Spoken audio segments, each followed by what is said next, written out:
ഇരുന്നു കൊണ്ട് കാലാട്ടുന്നത് നശിപ്പുകേടാണെന്ന് പലരും പറഞ്ഞു കേട്ടുന്നു. ഇതിന് ഇസ്ലാമിക പ്രമാണങ്ങളിൽ വല്ല തെളിവുമുണ്ടോ എന്നാണ്. അത് പറഞ്ഞു കേൾക്കുന്നത് ഇത് മാത്രമല്ല, പലതരം പറഞ്ഞു കേൾക്കാറുണ്ട്. ഇപ്പോൾ രാവിലെ ഇപ്പോൾ ഓരോ നാട്ടിലും ഇതിന് വ്യത്യാസം ഉണ്ടാവും. എൻ്റെ നാട്ടിലൊക്കെ അതിരാവിലെ എണീറ്റ് മുരിങ്ങ തലേന്ന് രാത്രി മുരിങ്ങ ഊരിയ അതിന് കോച്ചിൽ എന്നാണ്, മുരിങ്ങയുടെ കോച്ചിൽ അത് കണ്ടു കഴിഞ്ഞാൽ അപകടമാണെന്നാണ്.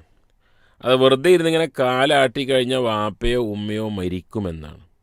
ഇങ്ങനെ കുറേ ഉണ്ട്. ഇപ്പോൾ പൂച്ച വിലങ്ങ് മുറിഞ്ഞ യാത്ര പോകുമ്പോൾ ഒരു കറുത്ത പൂച്ചയാണ് വിലങ്ങ് പാഞ്ഞതെങ്കിൽ ആക്സിഡൻറ്റ് ഉറപ്പാണ് എന്നാണ്.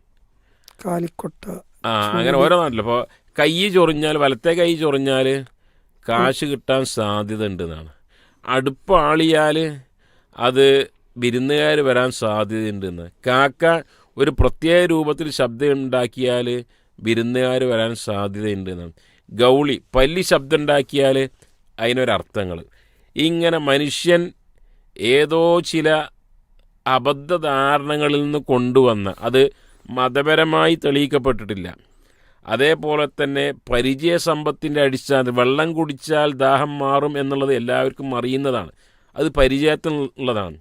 ഇതേപോലെ കാലാട്ടിയാൽ ഒരു ദൗർഭാഗ്യം വരും എന്നത് മതം പഠിപ്പിച്ചിട്ടുമില്ല. അതേപോലെ തന്നെ ഇങ്ങനെ അനുഭവങ്ങളിൽ നിന്ന്, ഇപ്പോൾ കാലാട്ടിയ അപകടം വരികയാണെങ്കിൽ അപകടങ്ങൾ നടക്കാത്ത ഒരു സെക്കൻഡ് ലോകത്ത് എവിടെ ഉണ്ടാവില്ല. എല്ലാവരും കാലാട്ടും, അറിഞ്ഞോ അറിയാതെയോ. അപ്പോൾ തീർത്തും അബദ്ധജടിലമാണ്. ഇസ്ലാം അങ്ങനെ ഒന്ന് പഠിപ്പിച്ചിട്ടേ ഇല്ല.